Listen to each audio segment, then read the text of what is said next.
Once there was a wise Zen master who lived in a quiet mountain village.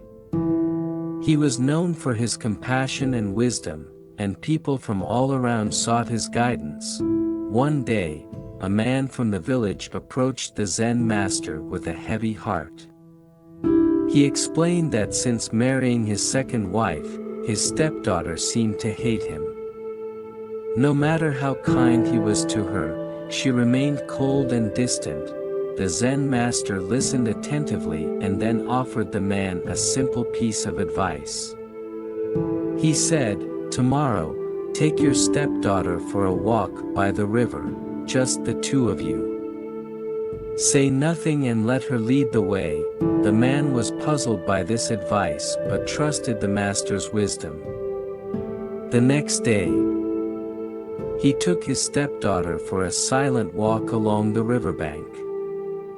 They walked side by side, but the stepdaughter led the way, while her stepfather followed quietly.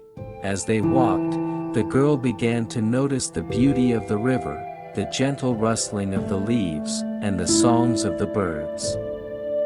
Slowly, the tension between them started to dissolve, and she felt a sense of peace in her stepfather's presence. Eventually, they reached a spot where a few stones were piled up in a makeshift tower. The girl paused, and without a word, she gently added a stone to the top of the tower. The man followed suit and added his stone beside hers. They continued this quiet ritual, stone by stone, until the tower grew taller and more stable. With each stone they placed, the girl's heart softened, and she began to feel a connection with her stepfather. As the sun started to set, they sat down together by the riverbank, enjoying the tranquility of the moment. The girl finally broke the silence and said, "Thank you for coming on this walk with me." The man smiled warmly and replied, "Thank you for leading the way."